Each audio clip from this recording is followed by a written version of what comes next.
Intégrale de Gauss-Laplace. Gauss et Laplace, mathématiciens de fin 18e, puis jusqu'à la moitié du 19e. Deux grands mathématiciens qui ont utilisé cette intégrale. Gauss, il l'a démontré, Laplace peut-être aussi. Elle est utilisée en probabilité, on la retrouve dans les séries de Fourier, quand on étudie aussi la fonction gamma. Somme de 0 à plus l'infini d'exponentielle moins x2 dx est égale à racine de pi sur 2. Alors, c'est pas facile a priori parce que on n'a pas de primitive d'exponentielle moins x2. Et une autre façon de l'exprimer, c'est celle-là. Somme de moins l'infini à plus l'infini d'exponentielle moins x2 dx égale à racine de pi. Alors, celle-là, j'expédie rapidement. Cette fonction-là est paire. Et donc, cette intégrale est tout simplement égale au double de l'autre. Et donc, ça fait bien racine de pi. Alors, on va démontrer ça. On va procéder par encadrement. En fait, on va encadrer cette intégrale par deux autres intégrales dont on connaît les limites. Alors, avant d'intégrer, on va faire un premier encadrement qui est évident. Sur moins 1, 1, on a cet encadrement 1 plus x inférieur ou égal à exponentielle x inférieur ou égal à 1 sur 1 moins x, démonstration. Alors, pour le premier, on peut utiliser cette fonction c infini. Et ensuite, on dérive une première fois, une deuxième fois, f seconde est positif, f' est donc strictement croissante, elle s'annule en 0, donc elle est négative ici, positive ici, et donc la fonction f est décroissante, croissante, et elle s'annule en 0, d'où on déduit que f est toujours supérieur ou égal à 0 sur l'intervalle, et donc 1 plus x est inférieur ou égal à exponentielle x. Alors maintenant, pour rester dans cet intervalle, alors on va changer x en moins x. On remarque que si x décrit cet intervalle, moins x aussi. Donc je peux remplacer ici, et ça me fait 1 moins x est inférieur ou égal à exponentielle moins x. Et donc en passant à l'inverse, on obtient ça.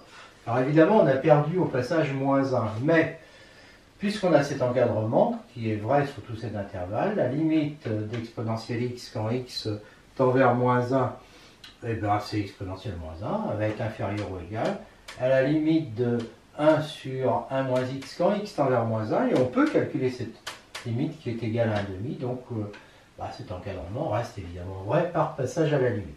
Alors on pouvait démontrer ça avec des séries entières, exponentielle x est égale à somme de 0 à plus l'infini d'xn sur factoriel n.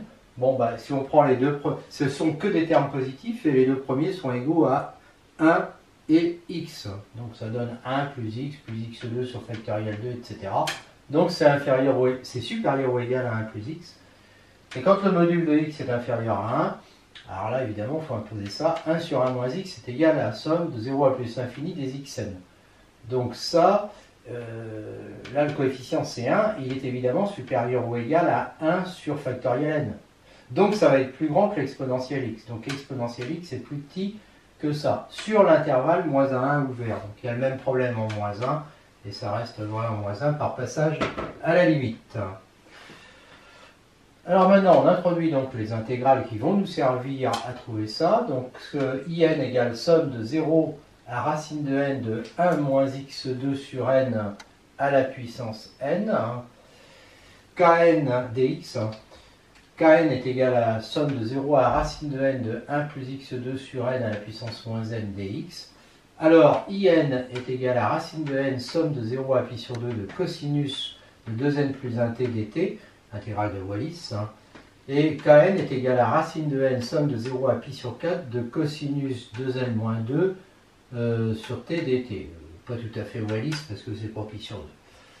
Démonstration, eh bien, quand x décrit l'intervalle 0 sur racine de n, x sur racine de n décrit l'intervalle 0 de 0 à 1. Donc on va s'intéresser à t égale arc sinus de x racine de n,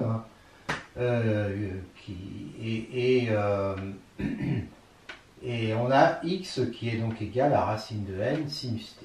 Voilà. Bon, ça c'est dérivable, et puis continue, et dx est égal à racine de n cosinus de t. Donc on fait ce changement de variable qui va nous donner que in est égal à la somme de 0 à pi sur 2 de 1 moins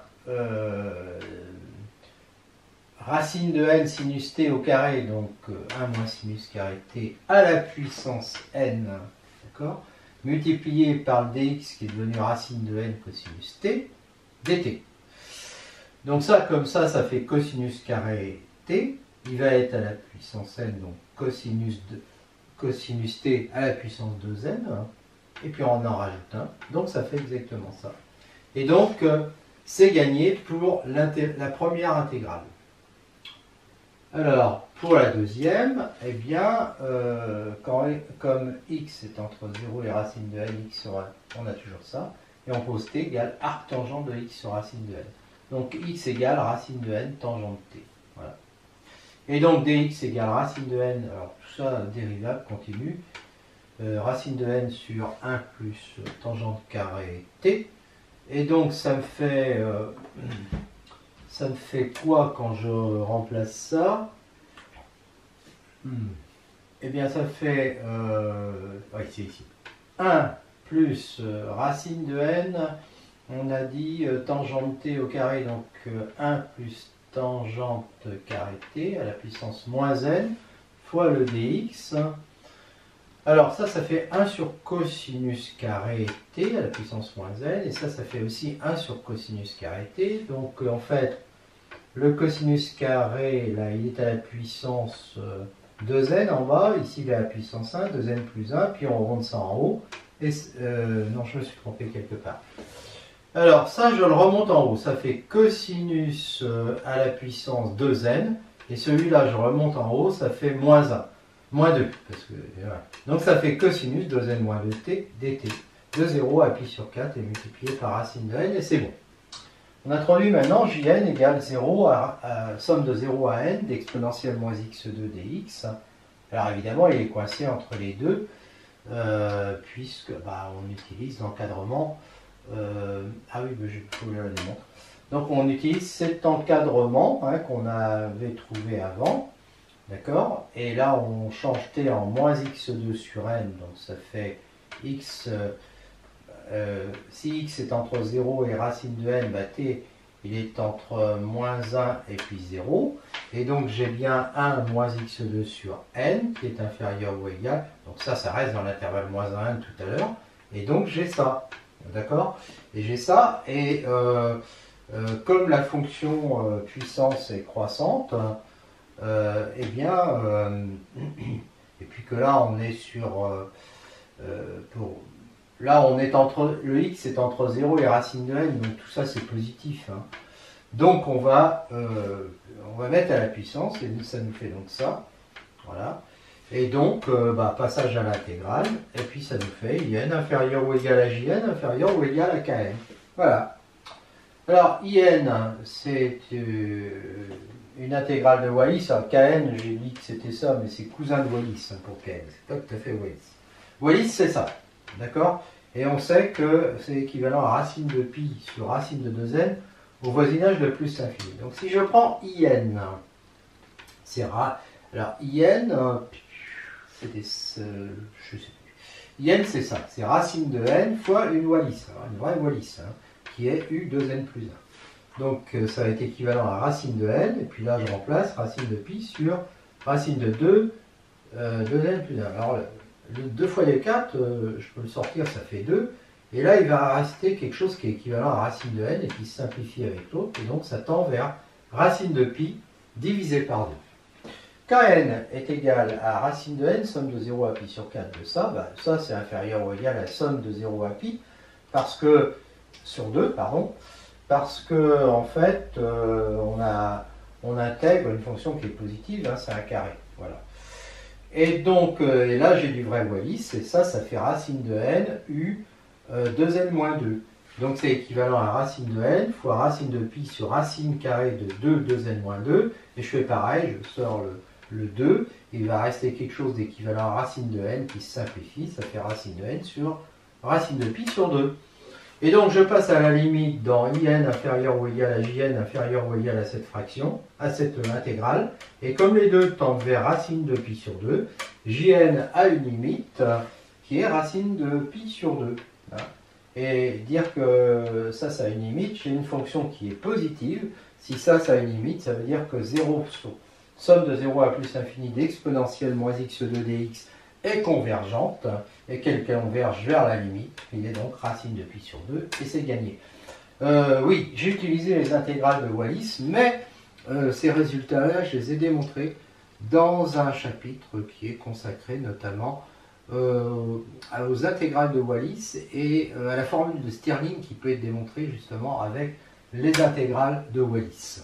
On va maintenant donner une deuxième démonstration de ce résultat avec une intégrale double en utilisant le théorème de Fubini. En considérant cette fonction qui est de classe C infinie et dont la limite en plus infini est 0 parce que l'exponentielle l'emporte, il existe A donc positif tel que x supérieur ou égal à A implique que cette fonction est inférieure à 1, d'où on sort exponentielle moins x2 inférieure à 1 sur x2. Cette intégrale est convergente entre 1 et plus l'infini, et donc celle-ci va l'être aussi entre 1 et plus l'infini, et comme elle est continue exponentielle moins x2 entre 0 et 1, cette intégrale-là est donc convergente. Donc i fois i au carré va être égal à ça. Je peux faire entrer la constante i dans l'intégrale, et là je l'exprime comme ça, et je fais rentrer exponentielle moins x2 dedans, et donc je vais avoir ça. Et là j'applique le théorème de Fubini en considérant la fonction de r plus au carré vers r plus qui a xy fait correspondre ça, qui est positive.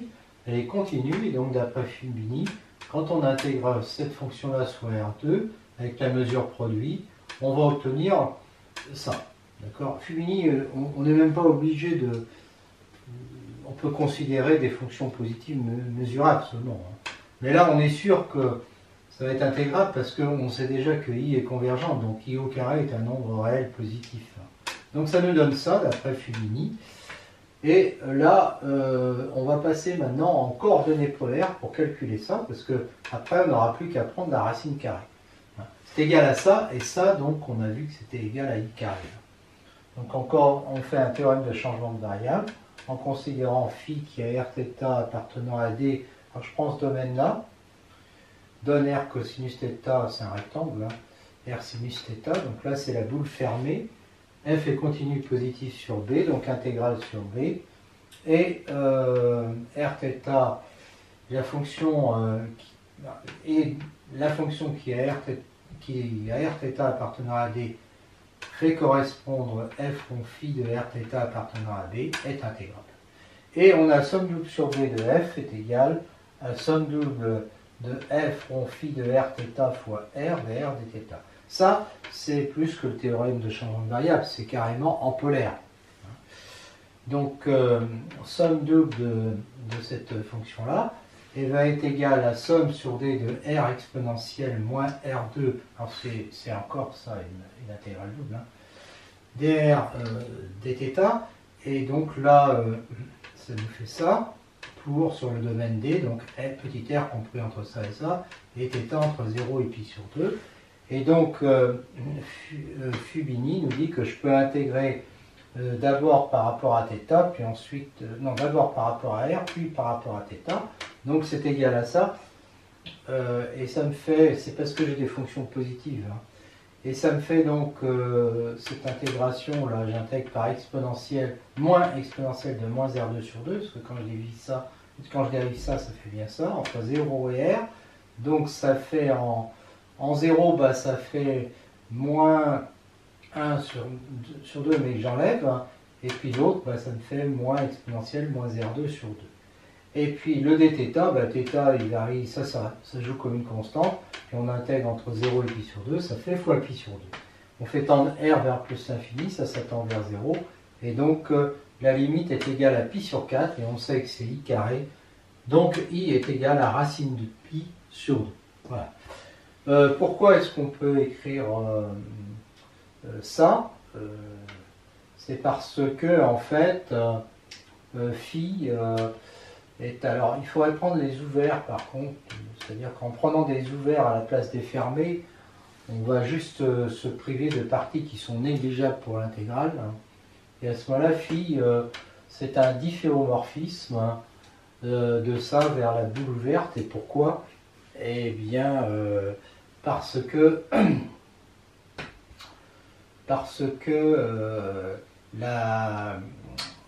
les composantes sont dérivables continues et que quand on calcule le jacobien, parce que normalement ici il faudrait mettre le jacobien de phi en r θ, eh bien la matrice fait apparaître, il y a un petit déterminant de 2 qui est égal à R, et comme R est positif, on n'a même pas besoin de mettre la valeur absolue.